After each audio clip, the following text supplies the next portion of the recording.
forefathers had products in their bathrooms and hygiene practices in the 10th century, which is over 1100 years ago, which could so easily compete with the products that you have today now in your bathroom in your house. In the 10th century, they even had a wudu machine, which you don't have to this very day. It was mobile. It was brought before a guest. The guest would tap the head. It looked like a peacock on a tray. The guest would tap the head, and water would come out in 8 short spurts, enough to perform wudu. Compare that with the sink and tap of today. In the 13th century, 800 years ago, the likes of Al-Jazari had already made numerous clocks of all shapes and sizes.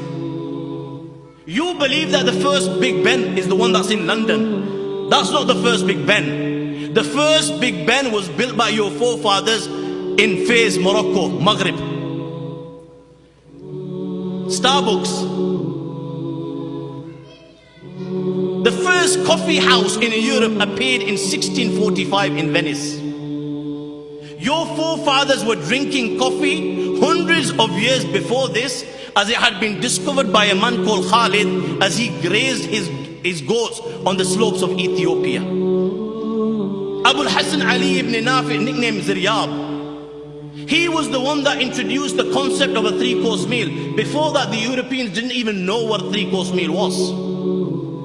Before the 10th century, your forefathers had already laid the foundation of trigonometry and algebra.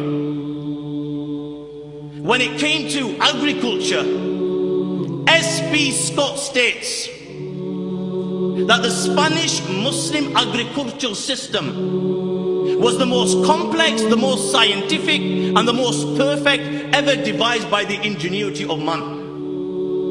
1100 years ago, your forefathers were manufacturing paper. They were building dams. They were building windmills. Allahu Akbar. Abbas ibn Firnas had made a flying machine. It was the first machine capable of carrying a human being in the air.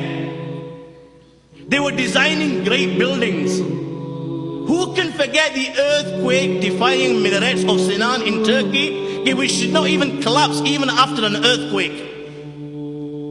Who can forget the New York of the 9th century, Qurtuba? Qurtuba was the New York of the 9th century. In the 9th century, Qurtuba had hundreds and thousands of houses, 200,000 houses. Houses had running water. Schools were free. There were dozens of libraries. The streets were paved and lit. Garbage was collected on the backs of donkeys and taken to special dumps outside the city walls. There were sewers, there was drainage in place. My friends, London and Paris, the capitals of the world at this moment in time, did not have these facilities for over 700 years after this. Your forefathers were designing surgical instruments, constructing hospitals. One Muslim alone designed over 200 surgical instruments, syringes, scalpels. And I assure you, modern instruments haven't changed much from his original designs. They were operating, treating cataracts. In the UK, cataracts are the most common cause of blindness in people over the age of 50. In the UK alone in 2005, 300,000 operations were undertaken. Allahu Akbar. Who would think that this was all made possible as a result of the foundation of your forefather, Imam Mawsili? This is why Dr. Donald Campbell, 20th century historian of Arabian medicine, he says, the European medical system is Arabian not only in origin, but also in structure. He says that the Arabs are the intellectual forebears of the Europeans. And who can deny this? The Qanun of Ibn Sina dominated the Western world for over 600 years. This was just one of his works. He composed over 276 works. Who can forget the work of Al-Razi? His book was the most highly respected and most frequently used medical textbook in the Western world for hundreds and hundreds of years. Who can forget Jabir ibn Hayyan? unanimously agreed he was the founder of chemistry.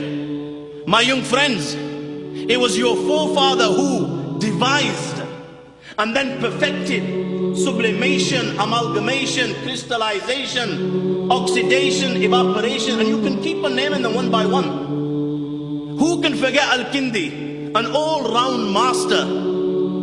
The names will keep on coming to mind. The excellence will keep on coming to mind. The virtues will keep on coming to mind. The contributions will keep on coming to mind. The achievement of your forefathers will keep on coming to mind. Indeed, these were the ummatis of Rasulullah sallallahu alayhi wasallam. They elevated the name of Allah and His Rasul sallallahu alayhi wasallam wherever they went in the globe. Whether they were traveling in some desert or in the thickness of some jungle, all of a sudden, people now, when they saw these people, or because of what they were and because of what they had achieved, my friends, all of a sudden people now were interested in Allah and His Rasul sallallahu alaihi wasallam. A fire burned in their hearts which did not let them rest till they excelled, till they became world leaders, till they became the torch bearers, the beacons, the lighthouses and the pioneers.